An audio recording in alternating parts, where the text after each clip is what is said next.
Assalamualaikum warahmatullahi wabarakatuh.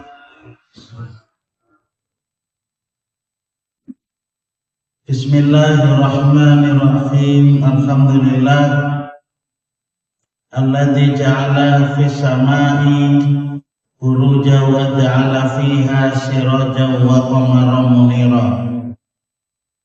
Wa huwa alladzi ja'ala al-laila wan nahara khilfatan liman arada ayyadzakara aw arada syukura. Asyhadu an la ilaha illallah wahdahu la syarikalah, lahul mulku wa lahul hamdu wa huwa ala kulli syai'in qadir. Wa asyhadu anna Muhammadan abduhu wa rasuluh shadiqul wa'dil amin.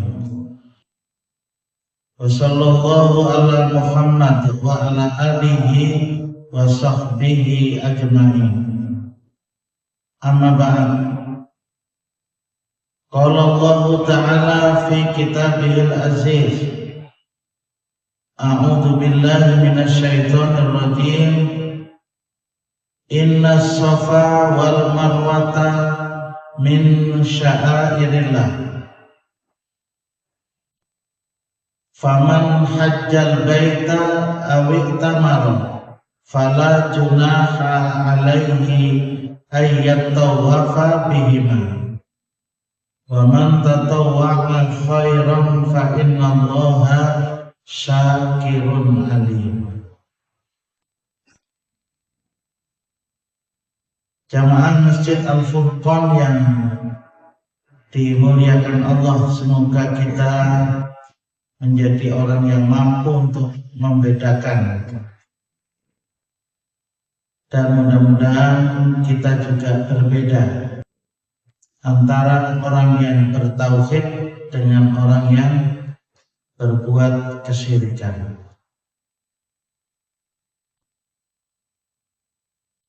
Dalam surat Al-Baqarah ayat 158 Allah berfirman, sesungguhnya Safa dan Marwah, inna Safa wal Marwah min sya'airillah, merupakan sebagian dari syiar agama Allah. Syiar itu dakwah. Dakwah tapi sifatnya syiar. Faman hajjal baita, siapapun ya, maka siapapun yang beribadah haji atau tamar ataupun ia umrah, fala junaha alaihi ayat tawafa bihima, tidak ada dosa dia mengerjakan sa'i, perjalanan antara Safa dan Marwah. Wa man tatawwa'a khairan, siapa yang dengan kerelaan hati, siapa yang mengerjakan sa'i di antara keduanya, siapa yang dengan kerelaan hati mengerjakan kebaikan, fa innallaha syakirun alim, maka sesungguhnya Allah itu maha mensyukuri lagi maha bijaksana. Jamaah yang dimuliakan Allah, kaitannya dengan sebuah ikhtiar, sebuah kemampuan daripada Hajar ketika ditinggal oleh Nabiullah Ibrahim. Bunda Hajar ini itu luar biasa kekuatan tauhidnya. ketika bahwa ia ditinggal oleh suaminya, oleh Nabi Ibrahim, berduaan di kota Mekah, ditinggal oleh laki, jangan dibawa kulit bahwa ini enggak. Tetapi memang ditanyakan oleh Hajar, wahai suamiku, apakah engkau ini meninggalkan aku? Diperintahkan oleh Allah. Barulah kemudian Nabi Ibrahim mengatakan na'am. Tapi kalau Nabi Ibrahim mengatakan sendiri, enggak tega. Tapi gelagat bahwa suaminya itu akan meninggalkan mereka berdua, itu Hajar tahu dalam artian tidak mengetahui hati orang, tidak, tetapi gelagat. Nampaknya laki ini Nabi Nuh ini ada menuti bini Tuhan, bukan itu.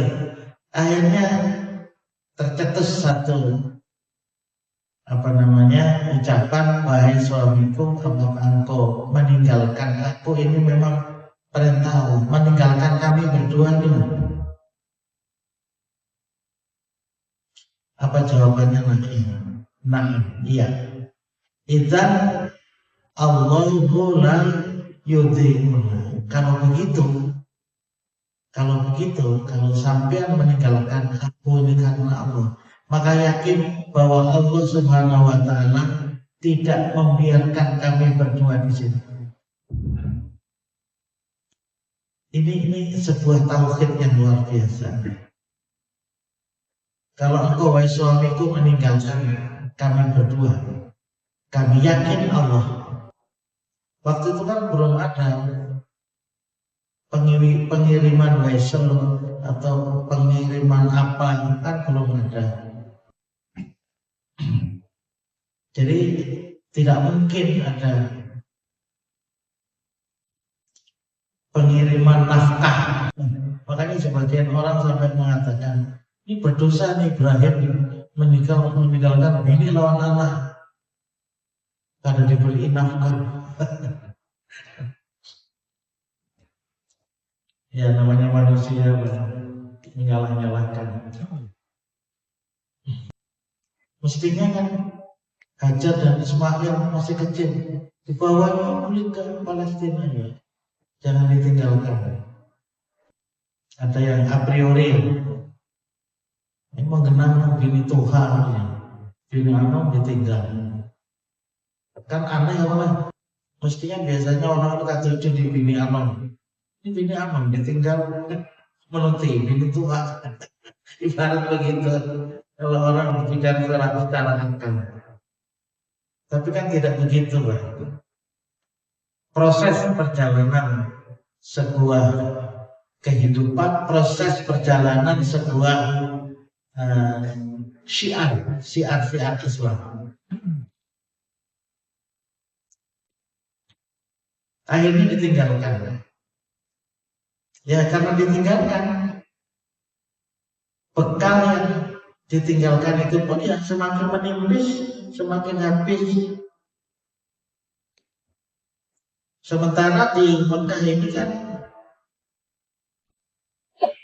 adalah sebuah tempat yang jarda itu kering kerontang. Mau usaha apa? Mau bertani nggak mungkin. Kalau di Madinah itu tanahnya masih subur. Kalau di Mekah, apa mau ditanam? Ditanam di atas batu apa? Apalagi di sekitar Baitullah itu kan dikelilingi oleh gunung. Sekarang aja gunung-gunung itu sudah ditarah sehingga hampir habis, kecuali di Istana Raja itu, yakni di atas sofa. Itu kan ada Istana Raja yang dekat. Itu adalah Jabal Qubis. Yang lainnya sudah rata. Setelah rata gunung itu, ya didirikan hotel-hotel. Ya, jadi ya nggak mengira kalau andaikan, tapi nggak mungkin. Hidup Ibrahim, oh itu bisa kena mandul. Berubah total. Sedangkan kita yang setahun tidak umroh aja, itu juga akan terjadi perubahan. Beberapa bulan kada umroh sudah berubah. Apalagi sudah lama. Haji tahun 60. Woy.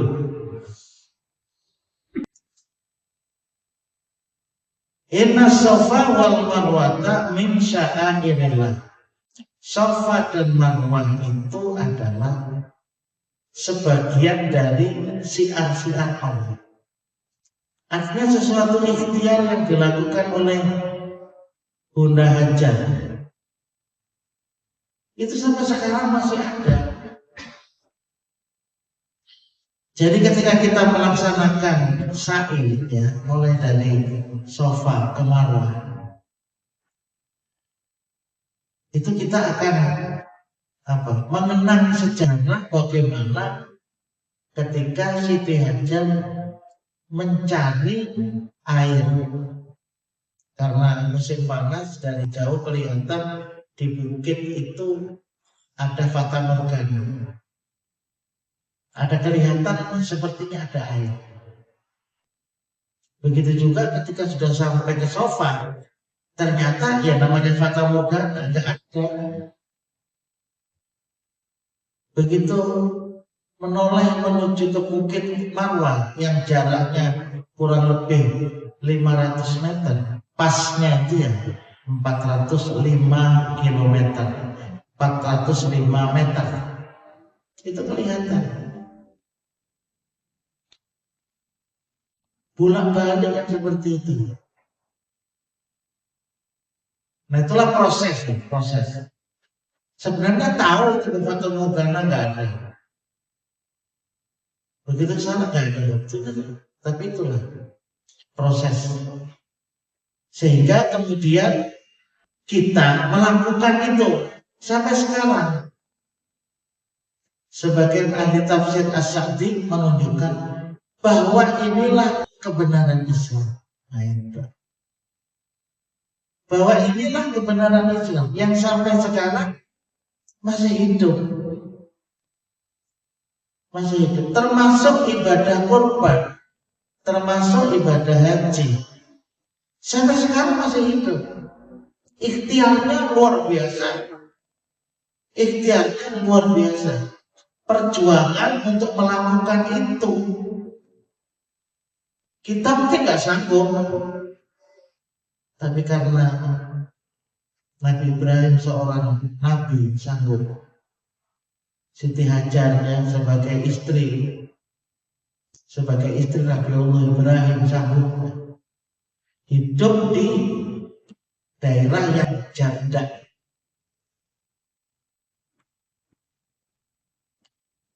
Jadi ikhtiar mencari air demi anaknya Ismail yang lagi kehausan. Takdir Allah lain. Jadi Siti Hajar ya, perjalanan dari Safa dan Marwah itu nggak mendapatkan.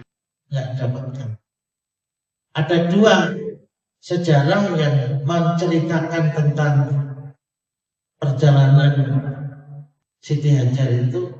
Yang pertama, perjalanan itu sambil menggendong Ismail. Kemudian ada juga yang mengatakan Nabi Ismailnya ditinggal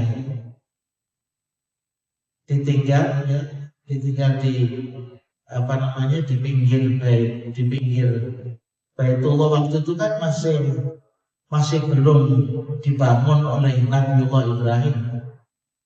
Jadi masih dahulu dibangun oleh Nabiullah Adam.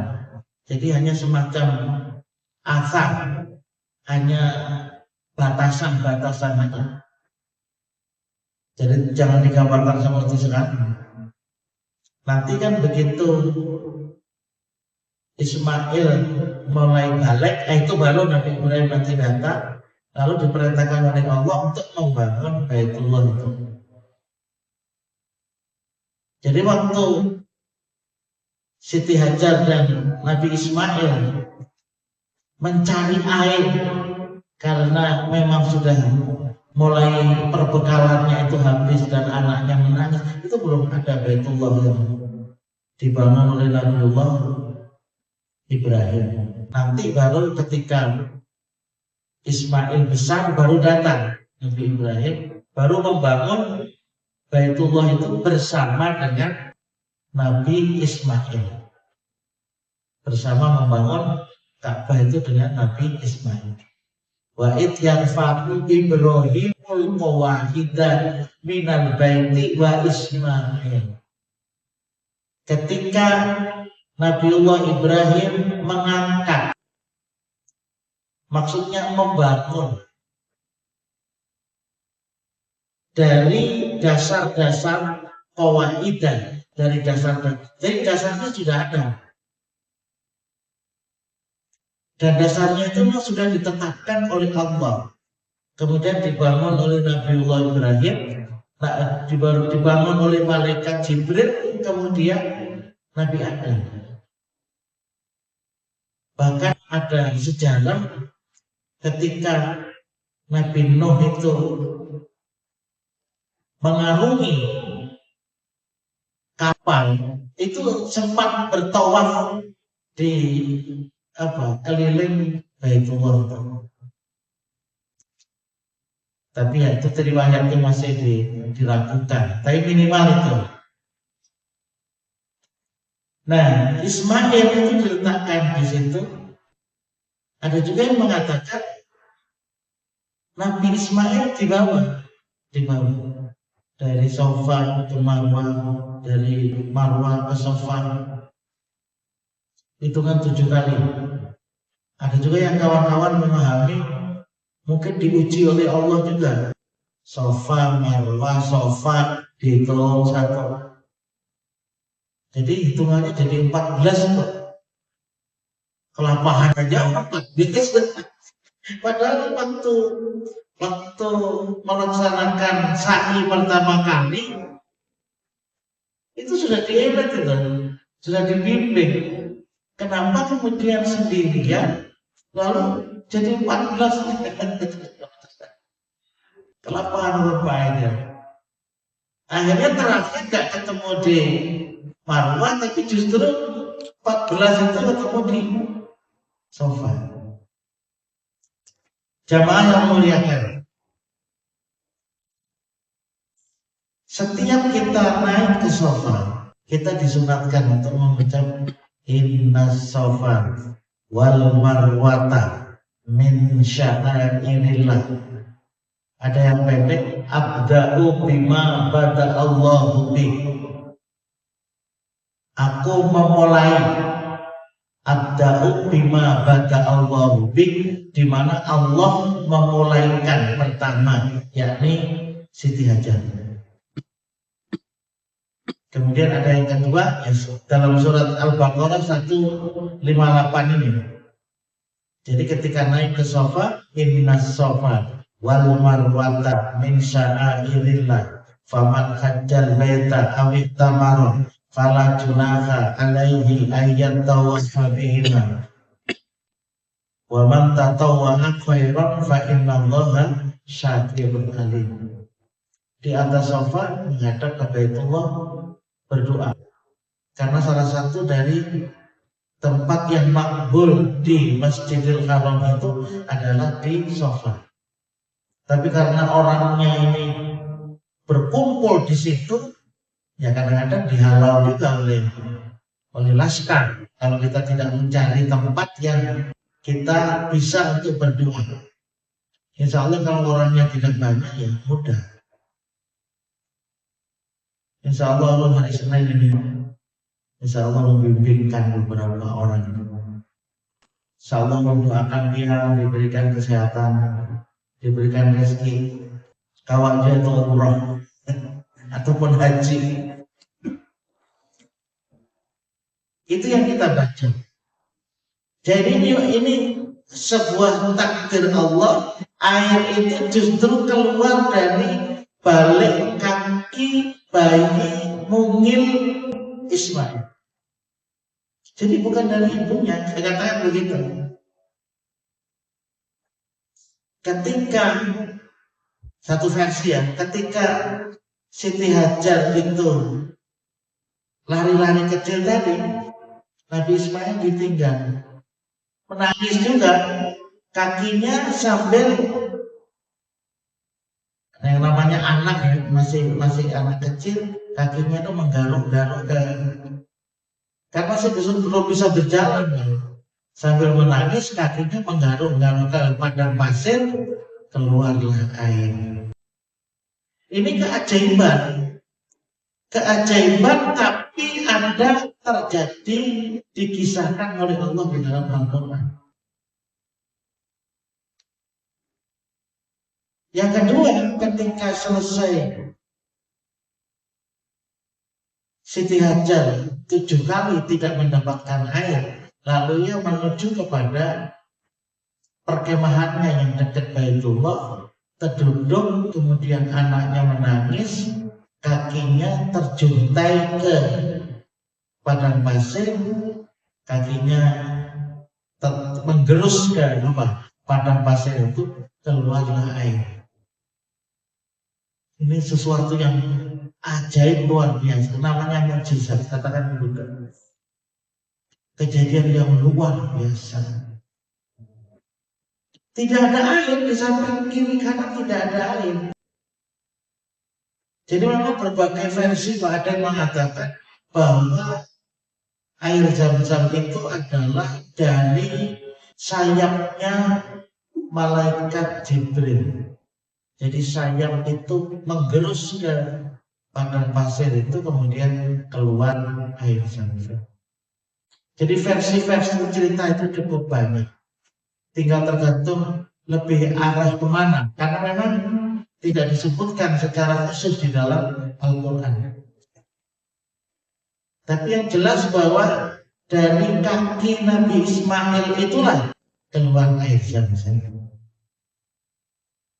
Jadi sejatinya jemaah, perjuangan umat muslim berkaitan dengan salah satu rukun haji sa'i itu, yang kita melaksanakan haji itu kan ada, kita melaksanakan sa'i itu tidaklah seberapa kalau dibanding dengan perjuangan Siti Hajar dan Ismail kecil di lembah yang tandus, nyaris tidak ada kehidupan di Mekah saat itu.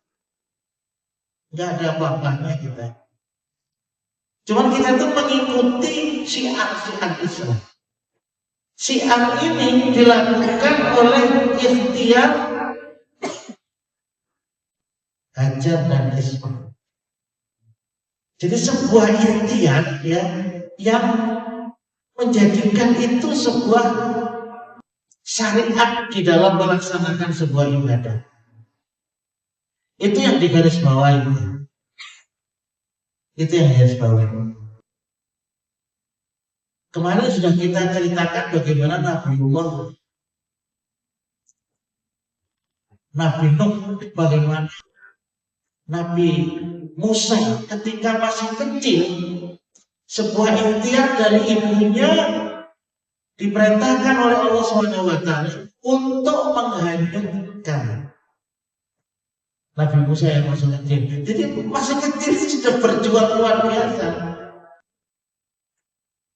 menghadapi Fir'aun yang menyatakan diri sebagai Tuhan. Coba.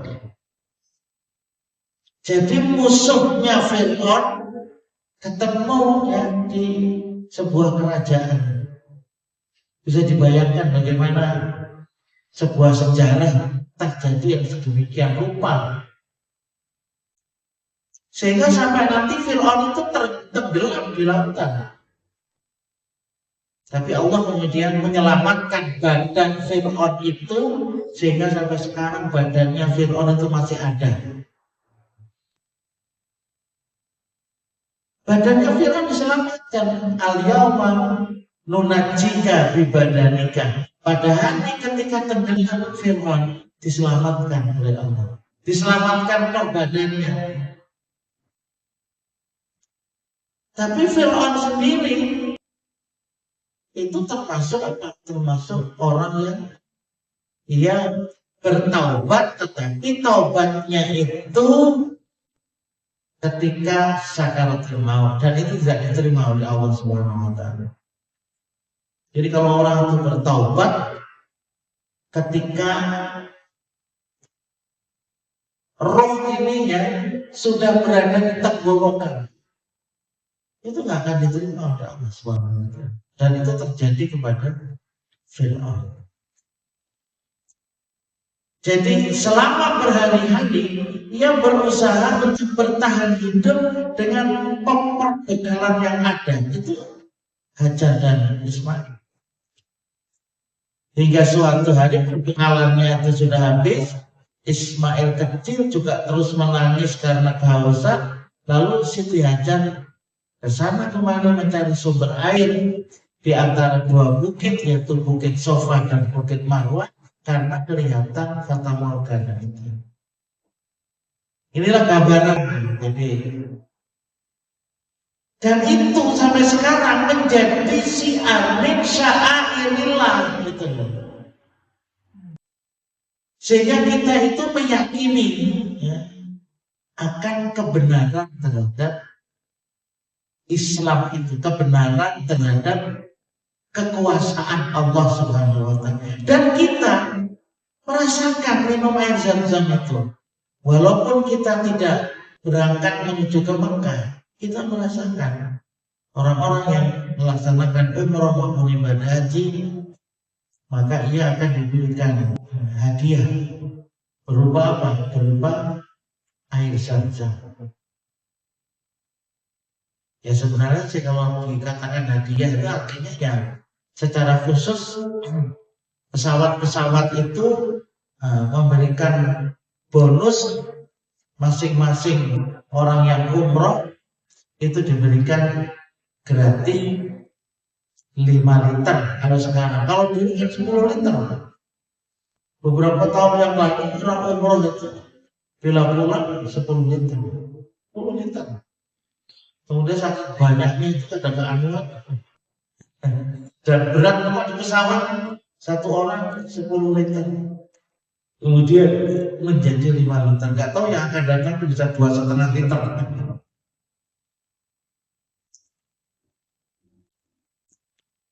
Kalau dulu memang bentuknya sebuah sumur. Kemudian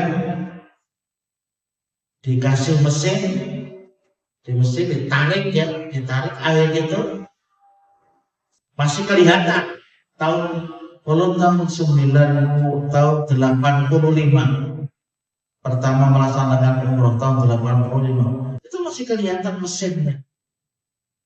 Di sekitar mesin itu ada apa namanya keran-keran untuk mendapatkan air Zam-Zam. Beberapa tahun kemudian ditutup menjadi lantai biasa, airnya apa? Sumurnya itu tertutup, ditarik airnya itu menuju ke Mina. Jadi di Mina itu ada pam air Zam-Zam, ditarik dari air Zam-Zam menuju ke Mina.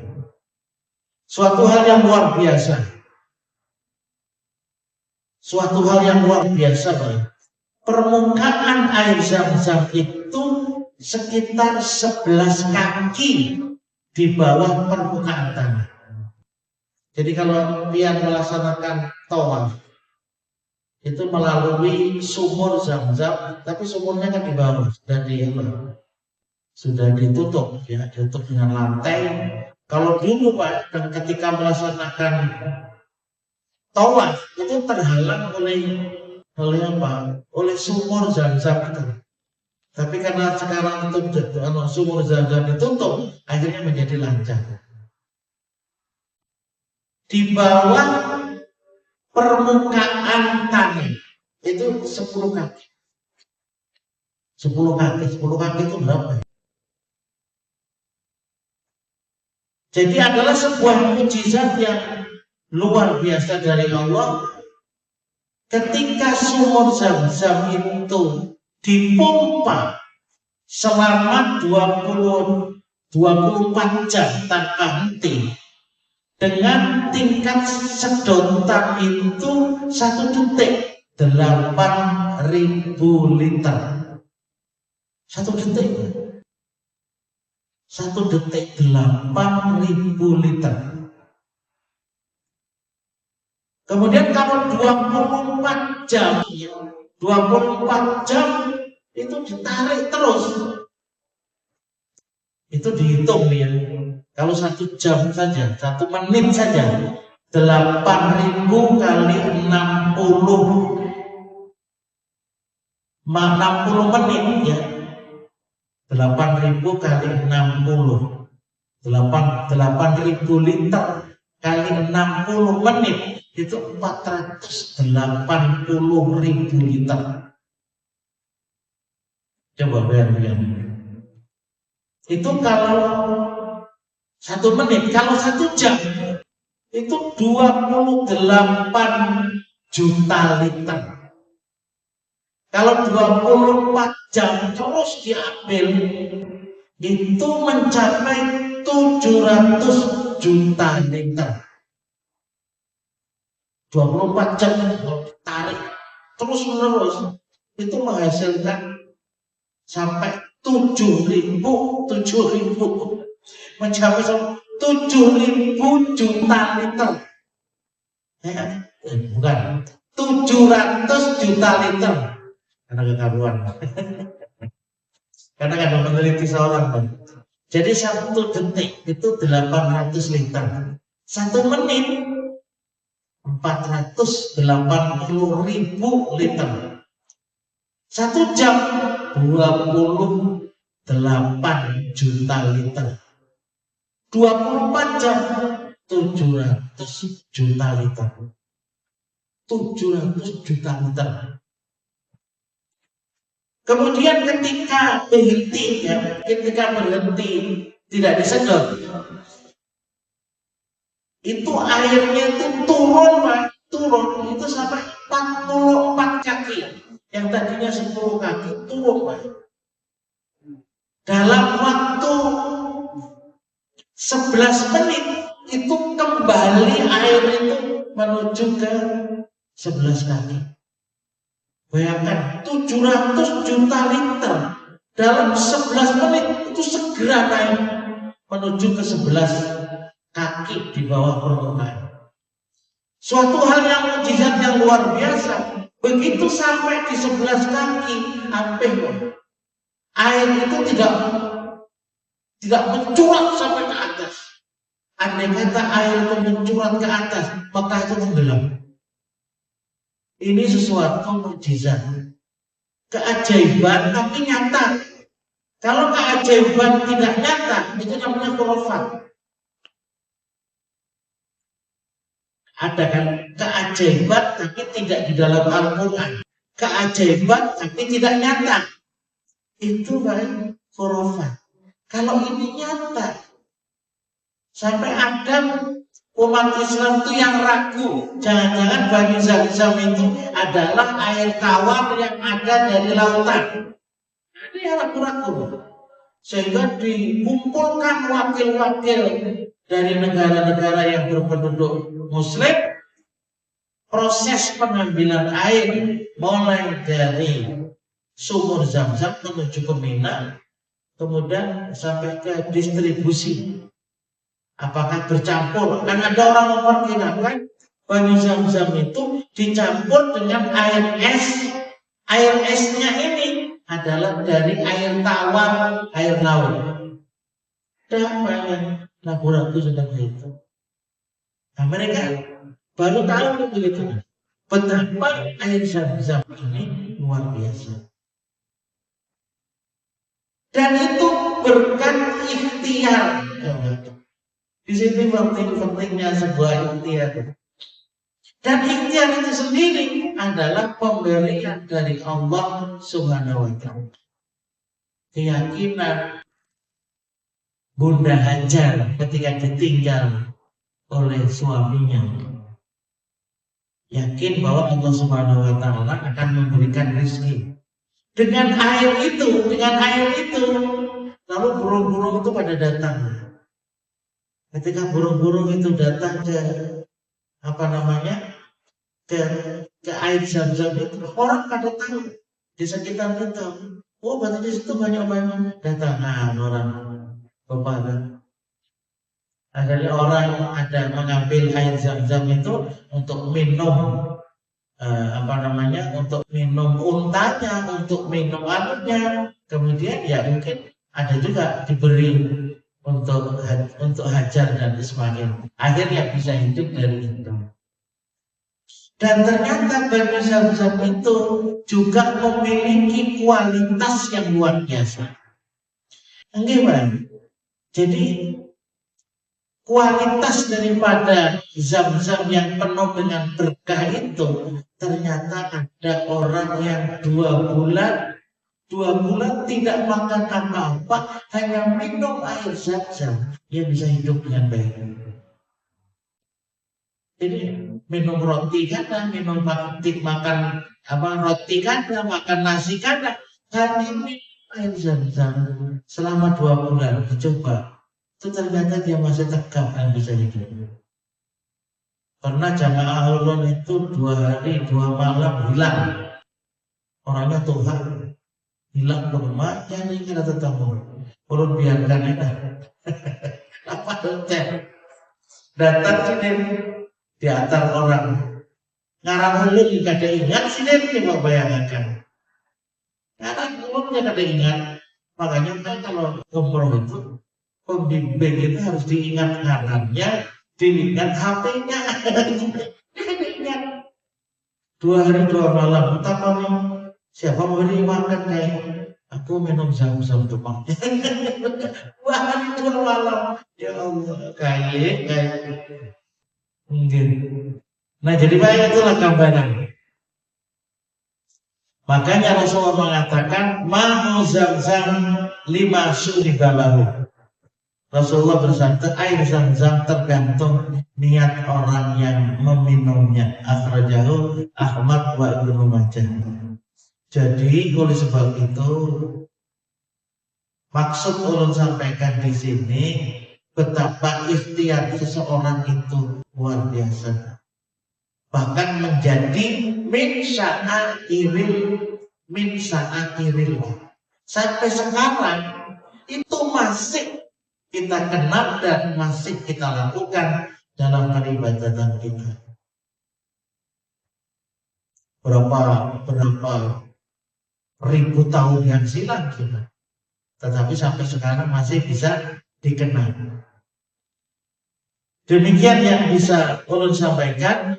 Nanti ada di sini beberapa keutamaan tentang air Zam-Zam itu. Tapi yang jelas ma'u Zam-Zam 5 syuribalahu. Air Zam-Zam itu tergantung apa niat minumnya. Jadi makanya sebelum minum air Zam-Zam itu kita dianjurkan untuk berdoa. Kemudian sebelum minum itu apa niat kita? Nah, orang kita itu niatnya mudahan sugih itu, mudahan sugih, mudahan sehat, mudahan dikuatkan iman, mudahan boleh. Sama itu air Zam-Zam yang langsung ketika kita di Mekah ataupun di Madinah. Kalau di Madinah itu sekarang sudah pakai pipa, jadi sudah dikirim pipa langsung ke Madinah. Kalau dulu pakai tangki, pakai pipa. Luar biasa. Ya tadi itu 24 jam itu jumlahnya 700 juta liter. Sehingga waktu bulan Ramadan tidak ada satupun orang yang tidak kebagian air Zam-Zam. Demikian antara Allah wa iyyakum ajma'in. Subhanakallahumma wa bihamdika asyhadu an la ilaha illa anta astaghfiruka wa atubu ilaik. Assalamualaikum warahmatullahi wabarakatuh.